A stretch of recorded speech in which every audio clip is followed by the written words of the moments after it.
everyone, welcome to On the Other Hand. I'm Ariane Zurcher, and today's video is all about reworking old things, incorporating them, transforming them, perseverance, creating something new from the past.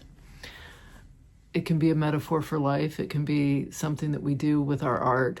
I'd love to know in the comments if there's something that you have transformed, something that you, maybe a work in progress, something that you gave up on, something that you just put aside, maybe forgot, stuffed in a corner, and then pulled it out and decided to redo it. What happened to it? How did you feel? What did you do? How did you rework it? I'd love to know. But I'll turn you around and you'll see what I'm talking about. Thanks so much for watching.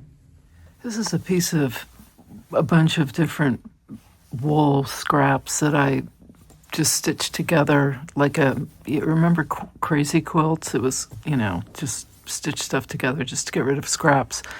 And I thought that I would stitch on here.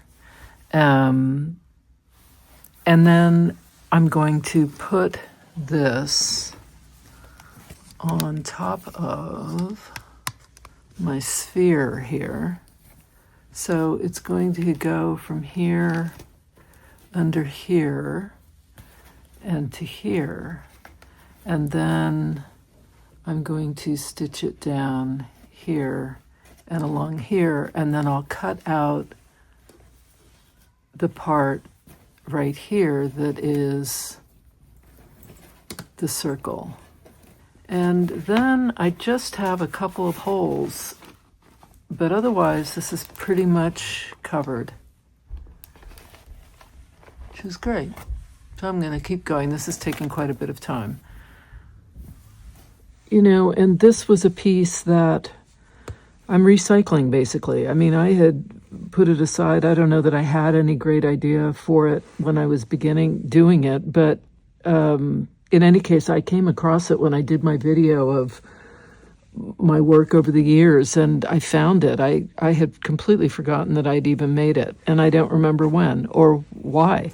But I think it works in my little spherical, crazy world here, my new world that I'm creating. And it made me think about all the work that we just start and then sort of throw aside, and we're not sure where to take it or what's going on, or life gets in the way, or maybe it's just not good enough. And then, and then we forget about it, or we think, oh, it's a failure, and just sort of toss it away. But, this is now a beginning. It's being incorporated and being given a new life. Right here, I'm going to, with black thread, continue this circle, just a little outline of it. And I'm going to keep going with that. I have it in my lap because this is just too difficult to work on unless I'm standing up. Let's see, this is going to go like this. It's difficult to stitch this. Okay, so it's changing in ways that I hadn't anticipated. I mean, I didn't have, I created the wire structure. I knew I was going to do a sphere, but beyond that, I really had no idea. I had printed out a little, an image of a spherical sculpture that was very interesting to me, and I had that sort of as my inspiration, but I've completely veered from that at this point. I mean, other than the fact that they're both spheres, that's the only thing that they share. But part of the process that I'm going through has involved going back to using older, unfinished things, or as in the case with these gel, monoprint gel plate prints, using things that I had made and kind of knew I was going to put them to some kind of use, but had no idea what. And all right, so I'm going to try to go into this French knot. There we go. Anyway, things that I set aside, and I'm cutting them up, I'm reworking them. I'm letting them become something else entirely. Something unexpected, something that I could never have planned for when I was creating them. And I feel like in art, just as in life, the past, the things that we do, they don't have to define us. They can guide us to something new. We can create new things from old work. We can create a new life for ourselves, no matter what our past. Our past can really inform us and give us, I guess, the tools to lead a different kind of life. I think that's where I'm going with this. For a long time, my life felt like something I couldn't escape. It was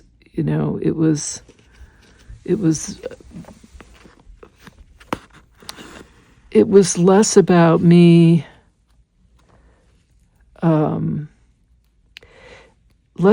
taking control and taking charge, and more about feeling almost compelled to do the things I was doing.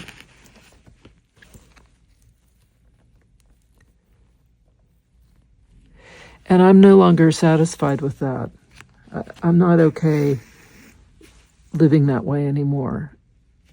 I'm interested in being the architect of my own life and not allowing the past to dictate what I do now.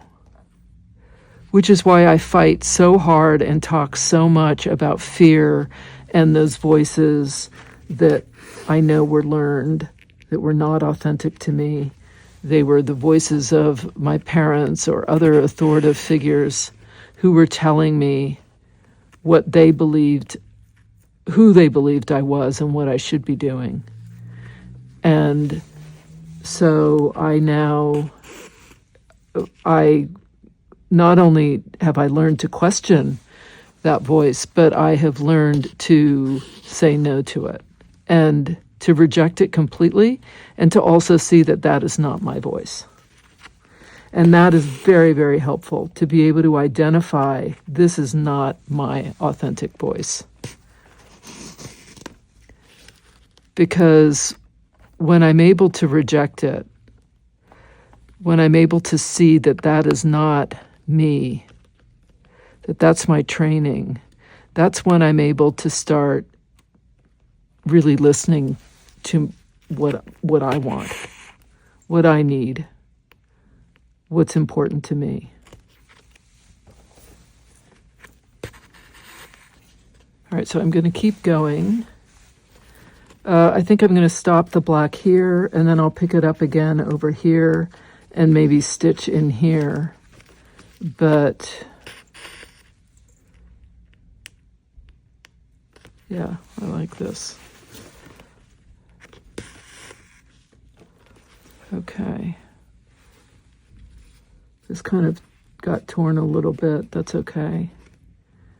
I can hear it a little bit here too. That's good. Sometimes when we think we've reached a dead end,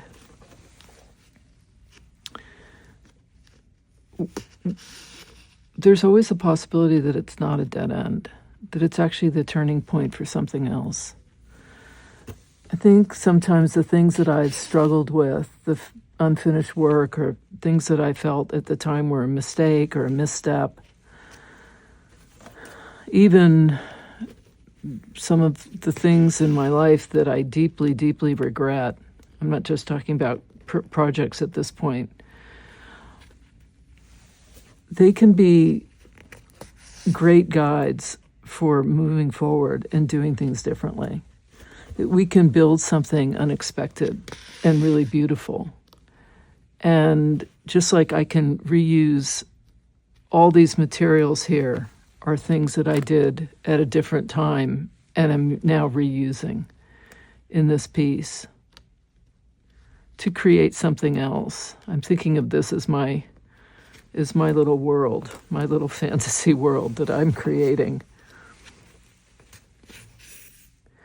And I think if we're willing to just keep going, just persevere, we can trust that something new will come from things that we did in the past. I think every step we take, every experiment, every moment that we're persistent brings me, anyway, closer to something new.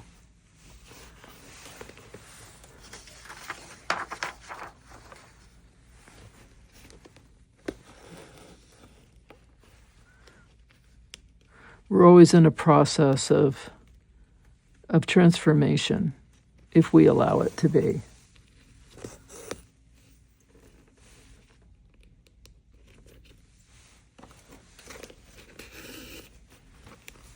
I thought I'd end this video by talking about something that I don't often discuss, although I certainly have in the past, and I've actually written about it, and it's been published in different magazines many, many years ago.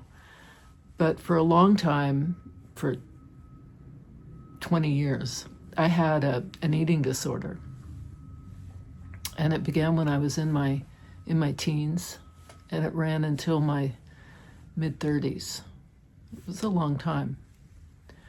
And it was twofold. I was both bulimic, but I was also, while anorexic, not to the point where I was so thin I needed a feeding tube or was hospitalized, but I was very, very underweight. And there are so many layers and layers, which we don't need to go into, about an eating disorder. At the time, this is something I remember very, very clearly. At the time, I felt completely trapped in this eating disorder. I could not, for the life of me, dig my way out. And it took a lot of, I had to have a lot of help. I needed a lot of help, and I got it. I was lucky. And the people around me who helped me were so wonderful and patient and kind. And I'll never forget this one woman who had herself had gone through a long period of having an eating disorder and had come out the other side. And she said to me, "You are going to have to find the thing or things that you love more than you love food." And I remember thinking, I am doomed. I will never find that. And I can tell you that today I have not one thing, I have so many things that I care so much more than going to a restaurant and eating. I am so not a foodie. I just really, I mean, I'll eat pretty much anything, but I don't, and it's nice to have a good meal, but I don't care. I just don't care.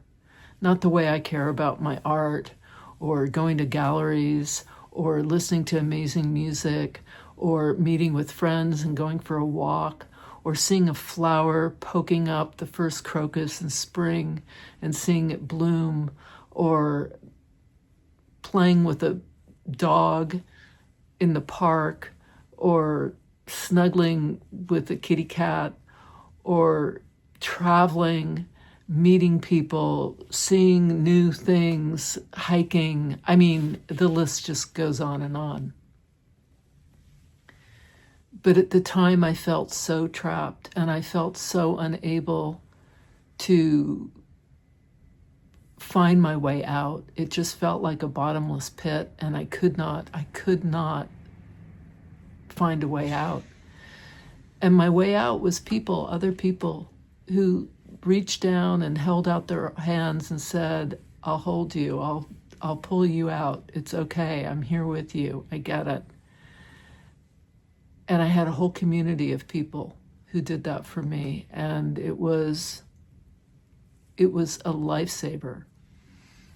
The other part of this, which is something I've talked a lot about, and which is why I talk so much about it, was that, and I certainly am not going to talk about eating disorders for anyone else. I will only talk about how mine affected me. There was so much self-loathing, so much shame.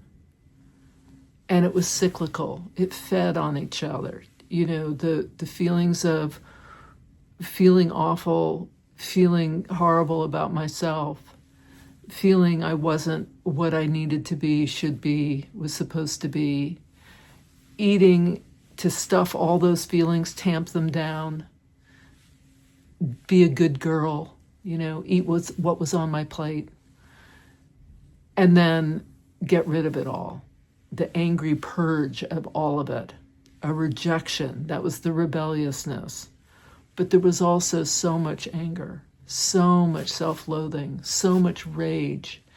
And when I finally was able to stop, the anger that I had been tamping down came bubbling up.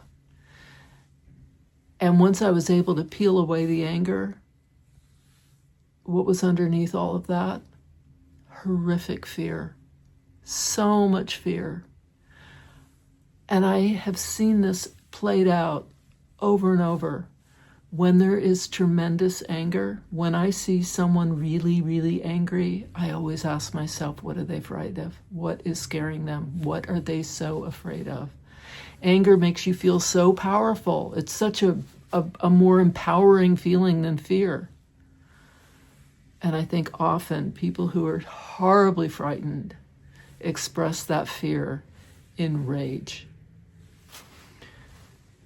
So for me, it was all about unearthing all of that, pulling all the layers and layers and layers away, looking at all of this stuff, trying to untangle it all, and finding a way to be in this world without hurting myself. And thankfully, I was able to do that. But this is why I talk all the time about fear and all these things that people might say, well, what does that have to do with art? Because everything has to do with my art. All of this gets put into my art. Right now, I'm creating this little sphere. I think of it as creating my own little world. It's my own little globe, and I get to do whatever I want with it. And I'm using old things that I've put aside, didn't have a plan for, thought, discovered just recently, reusing it, repurposing, upcycling, whatever word you want to use, and giving it all, infusing it with a new life. And there's something so invigorating and exciting about that. We get to do what we want.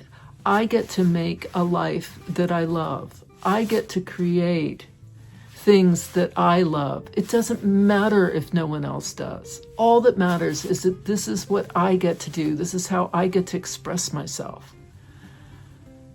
And so I really do want to hear in the comments, I would love to know a time when you took something, whether it was something that happened in your past or actually in physical material that you then took and transformed and created something new from it. I think we're all in the process of creating and transforming ourselves and our work. So I'd love to hear something that you've done, if you have, and what that's been like. Thanks so much for watching. I send all of you love and wish you a wonderfully creative day.